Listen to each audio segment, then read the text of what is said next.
I watched your video yesterday about the Anunnaki, and the full breakdown, and there was one or two things that I wanted to know if you can clarify.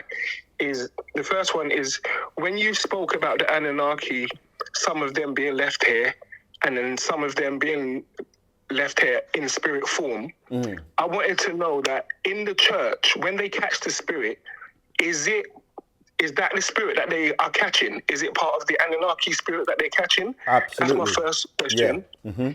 And then my second question would be, I don't know if you know of the white garment church called Celestial Church of Christ in Nigeria.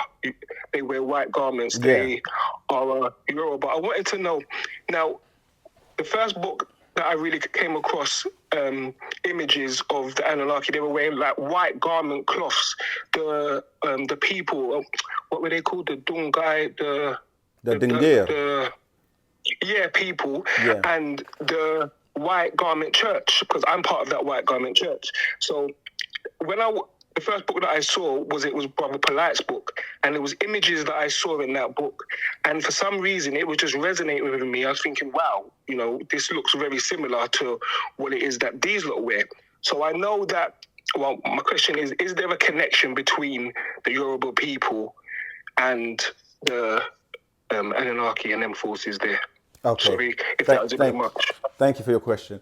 Yeah, so the first part about, these beings, spirit beings that came down, the ones that didn't take on flesh, they multiply too. And we tend to forget that because we always go by our experience as humanoid physical beings, but we have counterparts. But you have, once you shed the physical body, and you either, depending on who you are, you may not be allowed to leave here because some beings have been quarantined here and they cannot leave here, or they can only get to certain realms, and that's their limit. So in terms of, yes, those beings multiply and they have children because it talks about legions, all right? And even in the Bible, he says the name is I am Legion, and he has many, many thousands of offsprings or followers. And so, but then you also have people who have passed on, disembodied spirits, beings that are not allowed to leave here, that they roam the planet. And yes, when you're in these churches, especially the Pentecostal churches and certain churches where they do these rituals and they call on these names and they literally call on these spirits, and they do come and they possess them.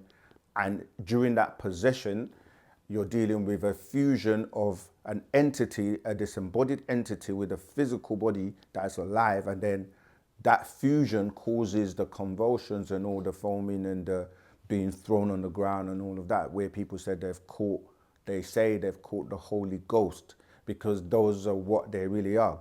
A ghost is a disembodied being that is roaming, that is not allowed or is not able to leave here and transcend to other realms. The thing about the white garments is that a lot of that comes from religion, because whenever the angels or the beings that came and appeared to people, if you read it, a lot of the times they say they're wearing a white robe or they come in white light, and so white is associated with and being angelic and being pure. Even so much so that, in weddings, people wear white and, white wedding dresses and so on, which is associated with purity. However, organizations or people who then set up their own churches, because even when we were going through the school of religion as the Ansar Allah community, we wore white because that's what in the scriptures you're told to wear. And so that, like I said, it's associated with, angels coming in white, purity, and then other organization picked that up.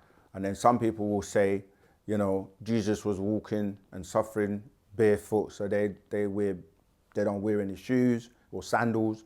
And then the Yoruba, which is really dealing with animist, which is the original way of life of respecting nature and connecting with nature and giving reverence to our ancestors got desecrated by influences from, you know, like the Phoenicians, the Arabs, and certain practices that then got mixed in with that.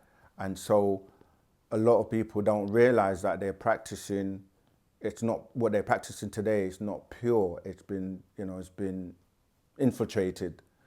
So yeah, that's the connection and the tie-in. And we're trying to teach people in terms of Wu-Sabat to know about the beings and the spirits that they're beckoning, the tones they're calling on, and to avoid being possessed really by these disembodied spirits.